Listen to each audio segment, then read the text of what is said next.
With your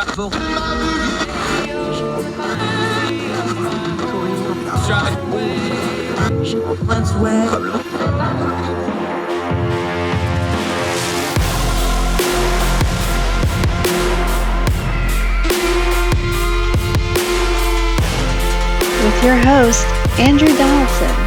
This is Heard Tell. Welcome back to Heard Tell. I'm Andrew Donaldson. Thank you so much for joining us. The most precious thing, your time. We don't ever want to waste it, and we always do what we do here. We turn down the noise of the news cycle, get to the information we need to discern the times that we live in. And to do that, we're going to do something a little bit different on this program. 1 year ago, it's always good to be retrospective about things. 1 year ago, by far, the biggest news story in America was Gabby Petito. And when it happened, we had some blowback in the media of why the media was covering this story the way it was covering. And the other part that came out of it was, what about all the other missing persons? Why aren't they getting covered? Why did Gabby get covered and they didn't? Now, there's a lot of reasons for that. One is she had an online community that really advocated for her. And that's an important part of the story. She had friends in her online community, this van life community, who really kept her name in the news, who got the news coverage and got this mystery, at least as far as we know to this point, somewhat solved, and at least found her and let her family have a little bit of peace, although they never got justice. That's part of the story. The other part of the story is how it got covered, why it got covered, why it was so big, and why that story got big and others did not. So we turned to one of our really good friends who's been on this program a couple times, Molly McCluskey. And she compares and contrasts to a story that she covered of missing women out on the reservations. And she talked about spending an immense amount of time and effort covering this story. And then we get to the part that's pertinent to the Gabby Petito story. She couldn't sell it to hardly anybody. She couldn't get anybody interested in it. And then when Gabby Petito happened, all of a sudden people are interested. And some of the same places that turned her down on that story are all of a sudden very interested in it. It's an interesting look in how media works, especially during a frenzy, especially during a viral story, especially during a story that crosses a lot of cultural streams. So Molly McCluskey from last year, last October, during the height of the Gabby Petito story, on Heard Tell right now.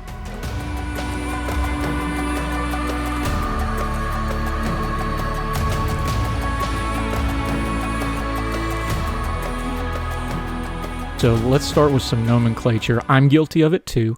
I've done it too. We talk media and journalism like they're interchangeable terms, but they're really not, because we're usually referring to like broadcast media or TV media or a major media outlet like, Washington Post or something like that.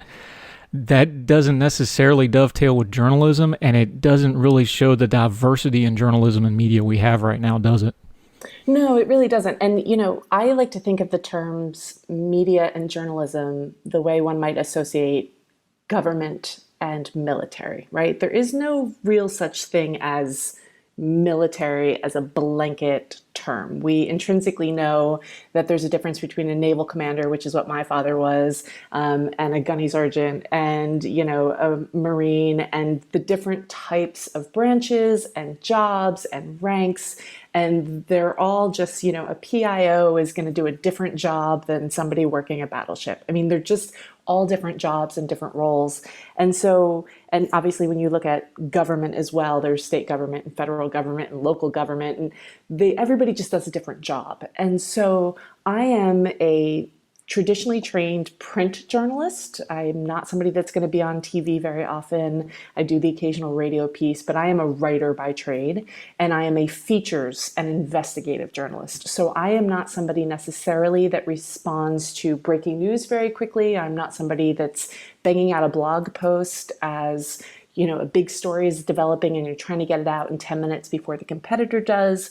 I'm somebody that will spend days, weeks, months, and in some cases, like this case, years on one particular story, really diving into it, trying to get to the nuance. So as I tell my friends, I'm not someone who goes in to cover the war. I'm someone who will go in 6 months later to cover the rebuilding and the aftermath and the community and how they're responding and recovering from the war. That's the type of investigative and features reporting that I do. And the part of that that's really different that people don't understand is that's a completely different business model than broadcast journalism. The reason they're chasing trends and clicks and breaking news is because that's their business model. You get your funding and you find your outlets in a completely different way, and that does affect how your stories come out and what stories do and do not get covered, doesn't it? Absolutely. And it's interesting when you watch broadcast news, if you note how often they refer to a piece of print journalism, right? If you're watching MSNBC or Fox News and they're talking about, oh, this story that broke out of this town, they're often referring to original field print reporting, people that are knocking on doors and going and talking to people in their community, which is the type of journalism that I came up with. I was a small town reporter in Skagway, Alaska. It was I like to joke that it's a town of, 800 people and a couple of goats. There's no goats, but you get the sense. And it was the kind of reporting where, if somebody didn't like your story, they would come knock on your door and have you over for tea at their table and tell you why they didn't like your story. And there's a certain type of accountability with that I feel is not always present in all branches of journalism today. And an important waypoint before we get into the national story and how national stories are covered, though, one of the major cultural shifts that I don't know a lot of people really realize is kind of, and it's been a little exaggerated, but the death of local media over the last 20, 25 years. There just isn't as much local print media, local, even television media. Everything's kind of gone to a national trend in a lot of ways. And that has changed not only journalism and not only media, but it's kind of changed society in a lot of ways. Absolutely. I mean, when you have people reporting on your community from your community, right? It's a different perspective than what we call helicopter journalists, which I've been guilty of myself. I've tried not to do it as a practice, but that's basically when you fly into somewhere, drop in, cover it, and leave without a lot of context. When I was a foreign correspondent, I would live in the town that I was covering. I would rent an apartment and I would spend 3 to 6 months there and base myself in different places, because to me, the idea of really being in a place, you can't trade that for anything. To understand the rhythms and the cultures and the way people, hang out at the market or talk a certain way, and to really understand it adds so much nuance. I think, you and I have talked about this before. It's one of the things I really try to include with my reporting is to really give people a sense of the place that this is happening. Stories don't happen in a vacuum. They happen with people and locations and the history of, the context of where it happens and why it happens. So when something like the Gabby Petito story hits, where it's, and it was the family that kind of drove it, and then it caught on, and then it went viral, and then the national outlets grab it. When you're talking about helicopter journalism, that seems to almost be the model now. Instead of picking up, the local guy or, the network news goes to the local affiliate to get on the ground reporting. It seems like this is almost kind of the model of a lot of stories now, not just missing person stories, but just stories in general. It kind of went viral. The national outlets grabbed it, and then everybody swoops in. When you're talking helicopter journalism, this is kind of a pretty good example of that, isn't it? Well, I will say a lot of the local outlets from Long Island, where Gabby is from originally, and from Florida, where they are, on the ground trying to find Brian, her fiance, the local journalists are still on the scene. But yes, there are a lot of national reporters going in as well. And, that's such an interesting story, because here you have a very young, pretty blonde woman who goes missing. There's a lot of really weird aspects of the case. There's obviously the domestic violence and domestic disturbance issue. There's police accountability. I mean, we know she had that stop in Moab, which is a town I used to live in, by the way. I was a intern park ranger at Arches, and so I know that community pretty well. There's the van life movement, which is really part of the community that really rallied to help her remains be found.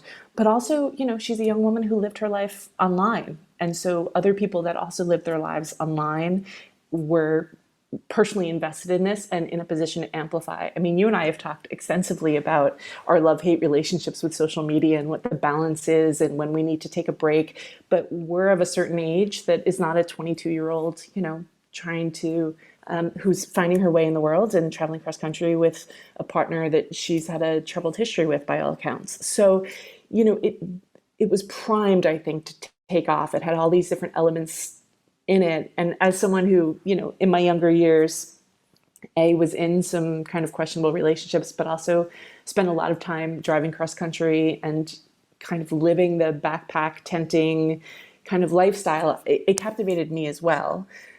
But yes, she, as tragic as this is one person who got a lot of attention.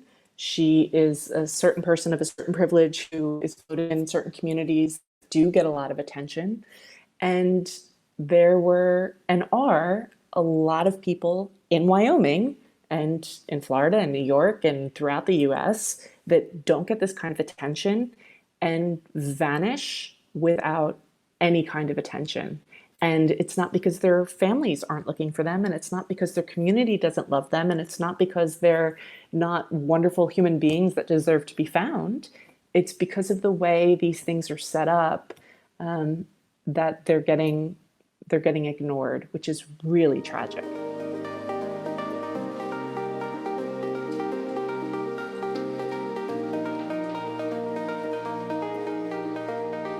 And we both have done some editing, and I'm not a journalist, but because I'm a writer, I do some journalist adjacent type stuff. We understand how this works, and even the general population picked up on it when you looked at social media when the Gabby Petito story went national, and then there was a little bit of a backlash of, there's all these other missing people. It wasn't hours later, and the next morning, every single outlet had what we kind of derisively called cut and paste pieces. Every single one of them had, there's all these other missing people. This is why I really wanted to talk to you, because you've been on that end of it where you've had those stories and you were trying to get them out. Before we delve into your story of getting those out, though, how much of that is fair criticism? How much of it is just the media environment we in? Is it really a pick and choose thing? Because part of it too, and I think it's fair to bring it up, is the audience, because they are, it's what we're consuming as consumers too that they're reacting to, not just the media. Which part of this, how do you parse that out? Where's the blame lie there? How do you parse that out? Wow, that's a really big question. Sorry. It's okay. We don't ask easy questions. I was looking for an easy one. You're a pro. You'll be okay. I don't feel that I can speak to the entire, I'm not, I am a white woman of a certain age with a certain amount of privilege. I am not a member of these communities that are kind of struggling to get this attention. So I don't feel that I can speak on behalf of them. I can say that I was surprised. First of all, to your question of how much of the criticism is fair, all of it. It is all fair. It is all justified. That criticism should be levied every day at every news outlet all the time. It is 100% fair. I believe it was Gwen Ifill who coined the phrase, the missing white woman syndrome, and that's absolutely correct. There is a lot of attention to pretty young damsel in distress. We have this collective racism and misogyny around this idea that one type of woman is, requires protection, and if something happens to her, it's tragic.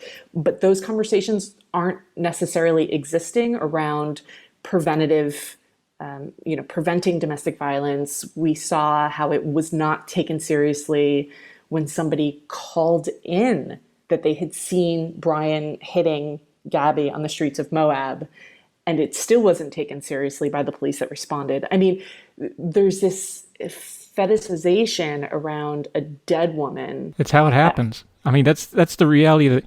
And as a writer, I know, and you know this has a delineated good guy, bad guy in it. You have the abusive, allegedly, but let's call it what we're seeing. You have an abusive boyfriend and the damsel in distress. That's just a classic story that's going to take off every time you have it.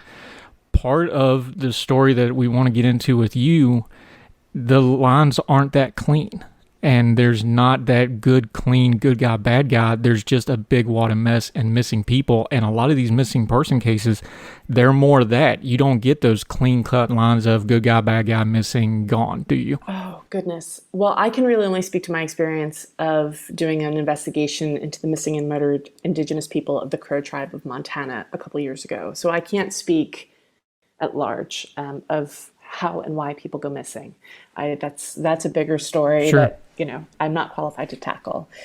And there is no one answer for that, right? People go missing all the time for all sorts of reasons, and it's usually tragic, and there's no easy answer. I will say that when I was doing the investigation into this Crow tribe story, I was really focusing on the historical failures of the US government, the policing, the BIA in treating these missing and murdered people, right? So I didn't necessarily get a little bit too much into how and why, right? Because those things are complicated and they're so different, right? So if we looked at each story, then yes, it would be a different story each time. But if you look at how police fail to take these things seriously, that is a similar story. That is the same story across the board, right? Especially in, the fact of the Crow tribe, we had family members, like in many cases of missing Indigenous people, but in missing people altogether, the family members were the ones that were going out and getting CCTV footage and, piling it together and putting cases together and bringing cases to lawyers and police and saying, no, we know what happened to our loved one. We have this footage. We have this information. We've interviewed witnesses. And even in those cases, police were not taking them seriously and not even filing a report. And when you're dealing with something like the Crow Nation out in Montana or any of the other reservations or Bureau of Indian Affairs areas, it's a different beast anyway, because it's directly under government control, but they're also self-sustained control underneath that umbrella. Kind of explain that dynamic, because even though there's a universal thing with the police there, even how the policing and the judicial system inside the tribes is a little bit different. So just explain the ecosystem that's working in, because I don't think people really realize that this is similar and parallel, but it's not exactly the same. Sure. So there's no real easy answer to this. Each tribe has their own agreement with the federal government. The Crow tribe is a fully sovereign entity, much like they would be an individual country within our territory, right? So the Crow tribe in 1825 signed a friendship treaty with the US, and it's one of the few friendship treaties that exist like this. And it's pretty much considered like a NATO type agreement of mutual defense. But each tribe has their own relationship in terms of policing. Some have their own police, some have the oversight of the BIA, which is the Bureau of Indian Affairs. But what's really important to note, especially in terms of when people go missing, this is where it gets really complicated, right? Because the FBI has jurisdiction if someone is murdered on a tribal land. But if somebody goes missing, you file a local missing persons report, either with the tribe or your local police or the BIA, depending on how your specific policing structure is set up. And then the BIA or whichever policing entity you're reporting to, says, okay, well, it's a missing person. We're going to investigate. If they went missing if they were last seen on tribal land, that's a BIA thing. But if they were last seen in a city or the local city, and Crow is right by Billings, then it's a Billings police issue. But they can say, well, it's a member of a sovereign nation, and so that's not really our jurisdiction. There's a lot of can kicking is what happens. So one of the things to note, though, is that the Major Crimes Act, which was passed in 1885, it gave jurisdiction to the federal courts, exclusive of the states, like the states have no say, over Native Americans who commit certain offenses. It doesn't matter if the victim is a Native American or not. And those offenses are, murder, manslaughter, rape, assault with intent to kill, burglary, and a couple of others. And so before that, any crimes committed by a Native American against other Native Americans were tried in tribal court. And a lot of Indigenous leaders today, especially the ones I spoke to in the Crow tribe, say that act, that Major Crimes Act of 1885, is really what just started everything kind of sliding downhill. Because there, in addition to who goes missing and where, there's that issue of, well, who's the perpetrator? Where do they live? What is their jurisdiction? Are they Native or non-Native? And how does that all play out? And so in too many cases, people are just not investigating. If they do find the perpetrator and bring them to court, the courts are either tossing the cases out or giving really lenient sentences, if at all. I mean, it's really just horrific that there's not only the tragedy of losing this person that you love, but also that there's often no justice for it. The term you use in your piece was disempowering empowerment. Yes. It almost sounds buzzwordy, but as soon as you think about it, you're just like, oh, it's almost a gutting term, but what did you mean by that? And how does that apply to these folks? Because when you talk about it sliding downhill, again, like you said before, things don't happen in a vacuum. I always say things never happen in a vacuum. They happen in a sequence. That disempowered empowerment came directly from the government and how they set all this up. Yeah, so exactly. So one of the things that law enforcement, and again, I'm using that as a very blanket term to apply to all non-tribal policing, okay? But one of the blanket terms they say is, oh, well, they're an adult. They just left. They just didn't like the and this is where a really dark kind of classism, racism, elitism comes in of, well, living on the reservation must be so awful that they just walked off. They just left and they didn't tell anybody. And in the Crow tribe in particular, they're very close-knit. I was really moved. One of the things that they were sharing with me was that they have this process in the Crow tribe where you're adopted, right? So, as someone who lost both her parents in life, if I was a member of the Crow tribe, I would have new parents. It didn't matter if I was 10 years old or 50 years old. I would now have elders in the tribe that would take me and make me part of their family. And that would go for aunties and uncles and nieces and nephews and cousins. And so you're never left on your own. You're never isolated. And so one of the things one of the leaders was telling me was like, look, if you have a fight with your mom, you don't run away. You don't, take whatever $5 you have in your pocket and try to hitch to Seattle. That's just ridiculous. You go up the street on the reservation to your grandma's house. You don't just vanish. And so for law enforcement to just keep saying oh, well, they're an adult, they just left, was so inherently disrespecting the culture and showing a fundamental lack of understanding of this people that they were supposed to be policing and helping and servicing. It was such a slap in the face to say, hey, we've lost somebody. And this is so widespread on the Crow reservation and their neighboring Cheyenne reservation, that every person in the tribe has someone that has gone missing. That to me was what just really, it is not one or two people, right? It is every single person is impacted by this. There is no person that is left untouched by this void of waking up and having someone that you love just be gone.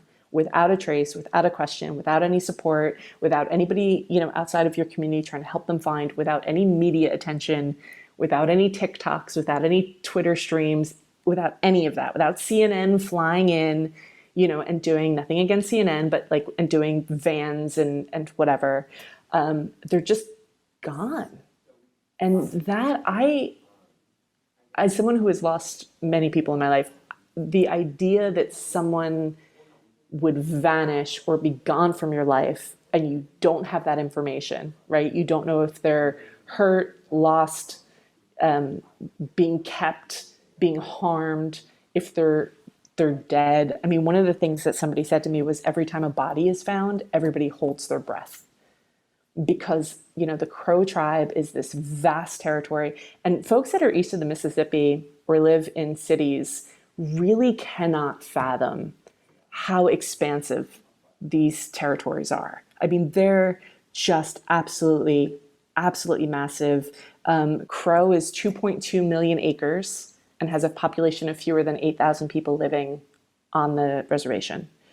It is on this huge empty stretch of Interstate 90 that goes through, I've driven it in the morning and in the night and the day, and there is nothing there as far as the eye can see.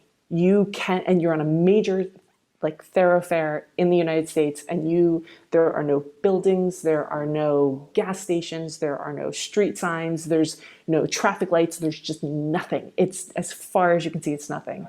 And the fact that people are regularly going missing, and on it just this regular basis. I mean, it's continual, and there's no answers, or in some cases there were alleged cover-ups. In some cases there have been alleged corruption of the local police. In some cases of the non-tribal police. In some cases there have been, accusations that BIA would rather sit on their chairs in their Billings office than go out in the middle of the night in Montana in the winter to try to take a statement on a missing person. I mean, there's complicated issues around just the geography and the landscape of this territory, but it's all of the other interwoven challenges that have been designed to set up to really disenfranchise and disempower these tribes is really just appalling, going back hundreds of years since the U.S.'s founding.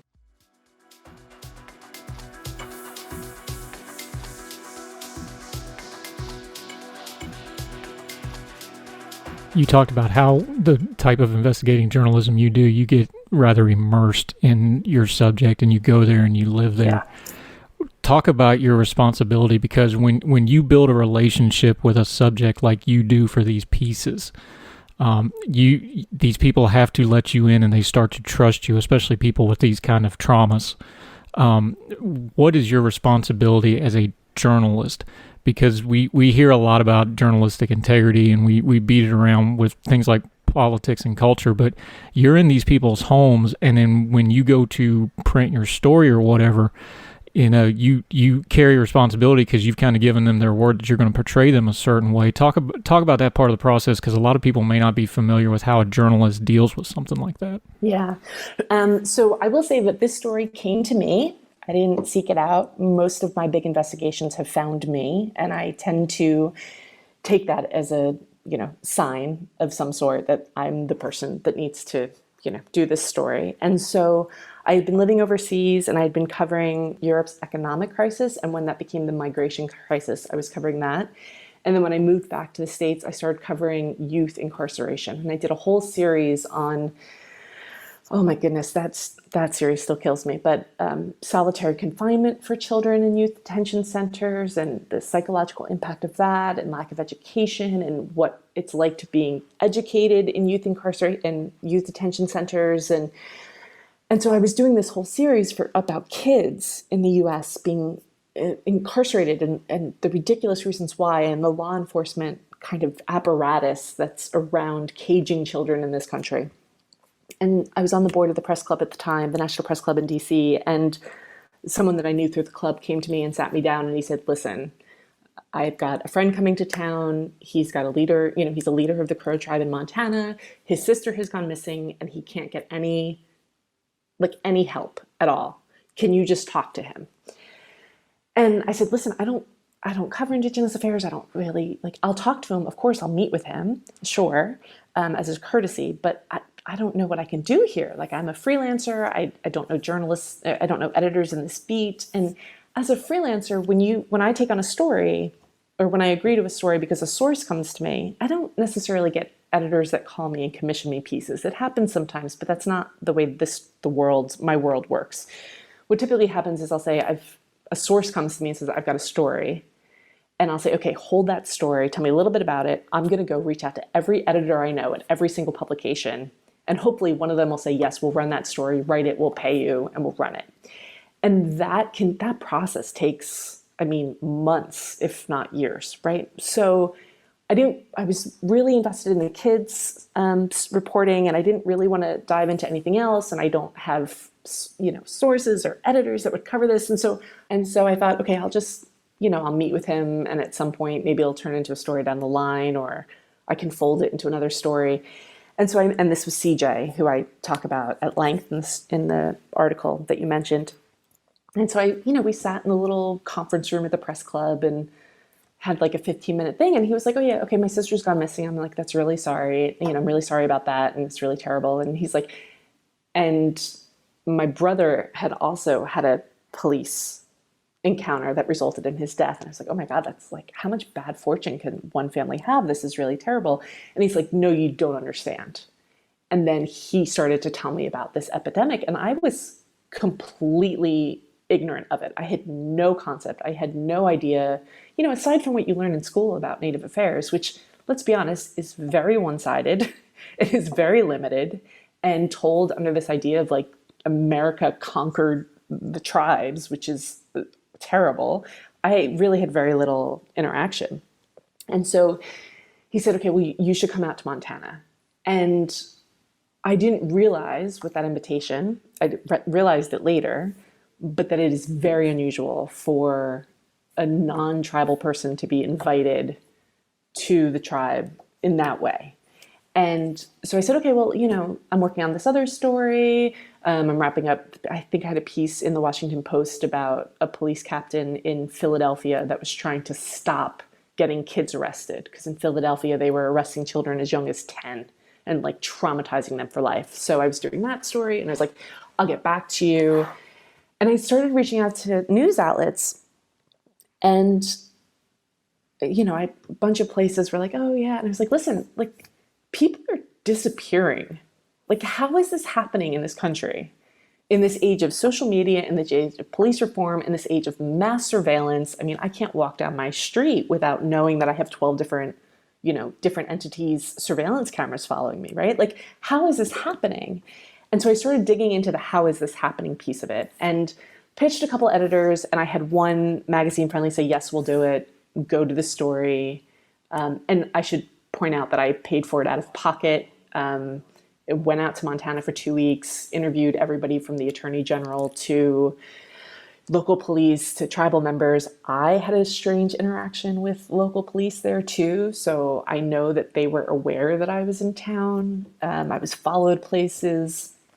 I spent 2 weeks out there, came back and was like, okay, so now I have the field piece. I have sat there with people while they told me their stories of missing people and cried. I mean, the question of responsibility and integrity, right? When someone who is not part of your community, who trusts you, who doesn't know you, right? And CJ opened lots of doors when you're not part of a close community and you're invited in, and doors open everywhere, and they open everywhere, and they are vulnerable, and they are raw, and they are crying in front of you and tearing up as they're telling you about the last time they saw their loved one, or the last phone call they had, or in one case, how they were, had just gone to get Christmas presents and then they never came home for Christmas. I mean, you carry that. And if you don't carry that with you, I don't think you deserve to be in this line of work. I carried that with me. And I went back and I wrote the story, and the news outlet was like, oh, we didn't think this is what the story was going to be. We thought you were going to tell us that white supremacists were murdering Native women, and that's why they all went missing. And I'm like, well, like, that's not the story that I wrote. The story is there's all these fundamental gaps in policing, and we are failing this tribe as a country, and the laws have been built to fail this tribe as a country. And that's the story. And it was originally like a 10,000 word piece that became a 3,000 word piece. And they're like, well, we don't want it. I was like, okay, so now I have to go find a place for this story now. Andrew, every connection I had ever cultivated in my life got an email from me, got a phone call. I was trying to give this story away. I would not have taken, I was thousands of dollars out of pocket at this point. I would not have taken any money. I just wanted to get it out into the world. I thought it was so important. I thought, how can it be that all of these people are vanishing and nobody cares? And here I am, I have this story for you. I have photographs, it's been fact checked, it's web ready, it's a packaged piece ready to go. I'm giving it to you for free. I mean, I reached out to Newsweek. I reached out to CNN. I reached out to the New York Times. I reached out to the LA Times. I reached out to the Seattle Times. I reached out to every favor I could have called in, every person that knew somebody. And I, that's, as a freelancer, I have a pretty decent contact roster. I was trying to give this away. I honestly think this was, and a lot of people were saying, oh, we'll read the story. That's great. Send it to us and we'll consider it. And they read it and they came back to me and said, no. I honestly think this was the most read story before it was ever published within our industry that year, because everybody was reading it and nobody was taking it. And then I finally found a second outlet to run it. And I worked with an amazing editor. I still love that editor, and I don't want to name the outlet because I don't want to put her in an awkward position. We went through fact checking. We went through legal. Again, same thing. We went through fact checking. We went through legal. It was months. It was ready to go. They didn't use my photos. They grabbed some photos that I thought were actually like really insensitive and borderline racist, and were grabbing some stock photos of tribes that were not Crow and stereotypical imagery of non-Crow tribes people in native dress. And I'm like, well, this story isn't about that. These are not Crow members. And right. You can't just substitute in, like it was a mess. And then they had it, and they're like, okay, I fought them, and it took months, and we finally had a story that was ready to go. And then they got a new editor-in-chief, and the new editor-in-chief came from more of a pop clickbait style of, I don't want to say reporting because I don't necessarily think that's reporting, but of writing. And so her job is basically, the editor-in-chief is just to be like, okay, yeah, it's fine. You've gone through legal. We've had, all of this. And instead she went in and we were in a shared Google Drive. And so I'm watching in real time that she was just going in and rewriting it. And in the act of rewriting it, she was putting in racist stereotypes. She was taking out things. She was changing things so that it was no longer factually accurate. And to your question of integrity, these were stories that had been entrusted to me. And I was then entrusting it to this outlet, and this outlet was not worthy of that trust. And so I got to a point where I pulled it. And so now we're a year and a half on. It still doesn't have a home. These stories still haven't been told. I'm literally dreaming of these missing people every night. I had seen their photos. I had heard their stories. I think it is fair to say that I was haunted by them. I could not rest until this story. I stopped eating. At one point, I stopped working on anything else except this. I moved out of my apartment and moved in with friends. I mean, this story consumed me. And I reached out to CJ and I said, hey, listen, just a heads up. Like, I have not, because as far as they know, I just came and visited them and then never did anything, right? They don't know that this is happening on my end. And so I reached out to him and said, hey, just a heads up. Like, I'm still working on this. This is not, I haven't forgotten you. This is still really important. And he said, that's okay. We're used to people not delivering on what they promise. And it just shattered me. In a million pieces, it just absolutely shattered me. And finally found Al Jazeera, which I love writing for Al Jazeera. I've written for them on and off for probably about 10 years now. And got an editor who immediately got the piece and got what we were trying to do and understood the importance of the story and gave the story the space and the time that it deserved. And of course we had to go through, fact checking again and legal again and all of that again, which is totally fair.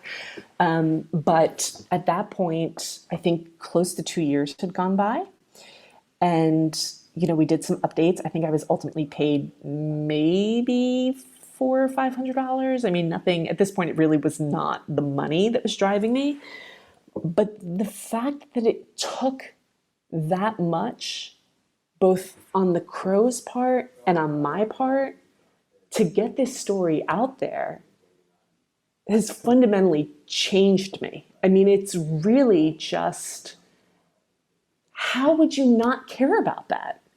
How could you not care about that? Like, I can understand in this day and age, local reporting, the budgets are less. I know as a freelancer, the budgets have shrunk over years. I maybe get if you can say, like, we can't send a full crew out to Montana for a month to do this story. Like, I understand that. But here I was, I had done the work. I'm an experienced journalist. I have a history of doing investigations like this. Gift wrapping and handing this big investigation and saying, you don't even need to pay me. Like, just run it. And they wouldn't. And that, to me, when the Gabby Petito thing happened and when she went missing and all of the coverage, that was the first thing that I thought of, was people are still going missing. They're going missing everywhere. And we've set it up so that it does not incentivize media outlets to do this kind of reporting.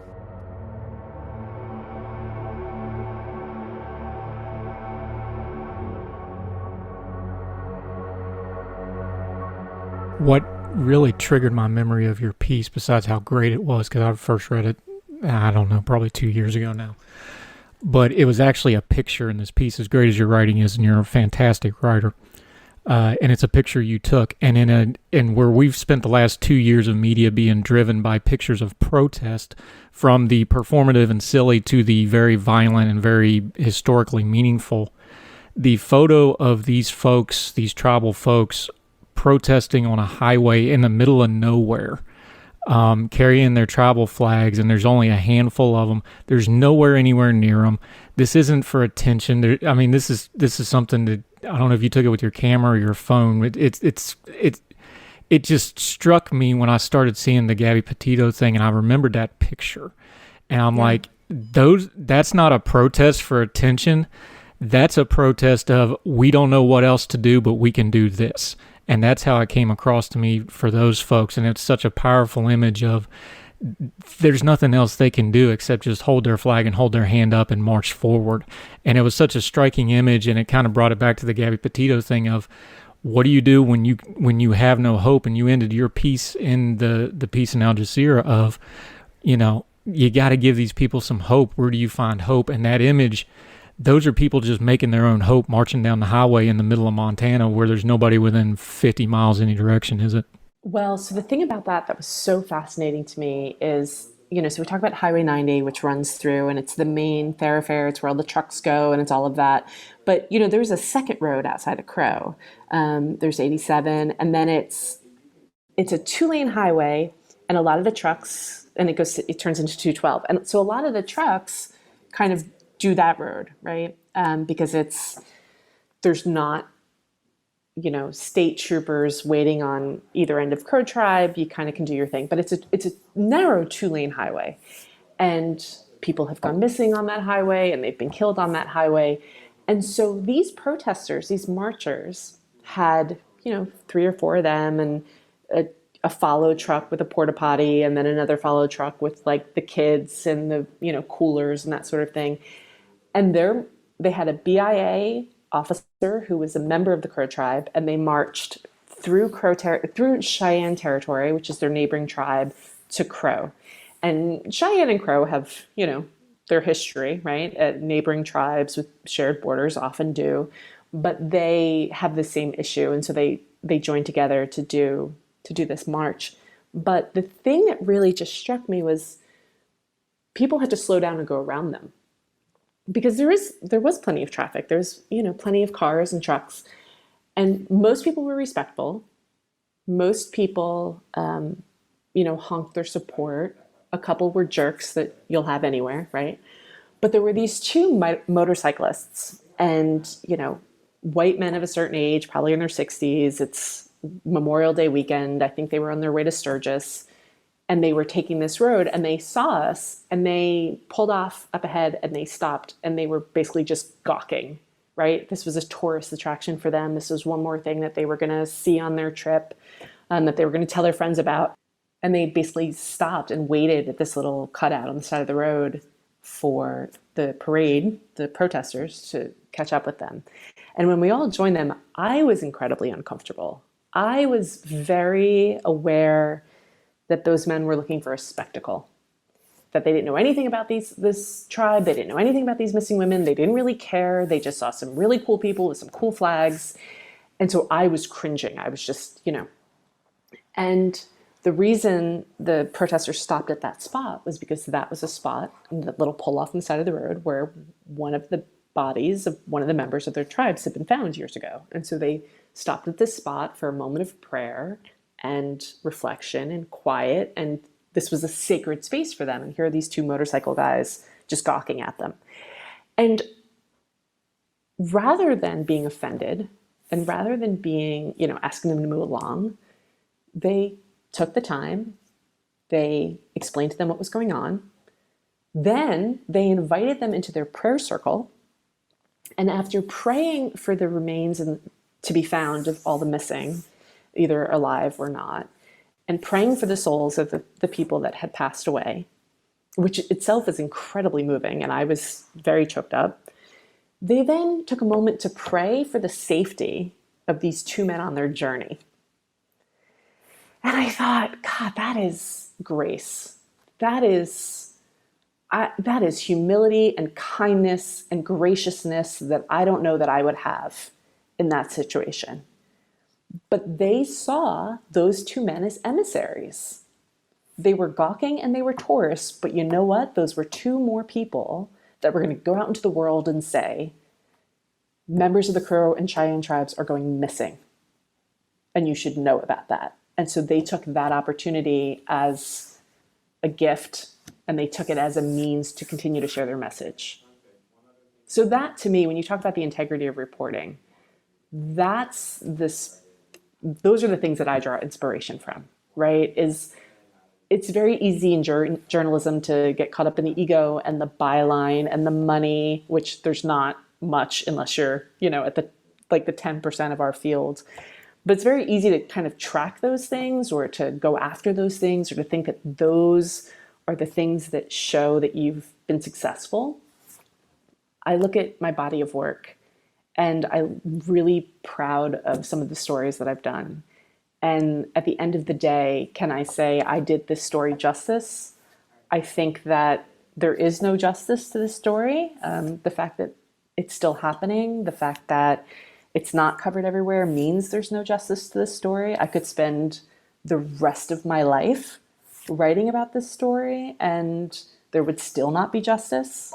I mean, until every single member is found and accounted for and every single perpetrator is, held to account, and every person that does anything against any Indigenous person in this country and in countries around the world is held to account. I mean, that's justice. And I don't know that we'll have that. But at the end of the day, there was a story that I feel like I did my small part to get out into the world. And the fact that you know about it and the fact that we're talking about it, I have to take some sort of grace from that.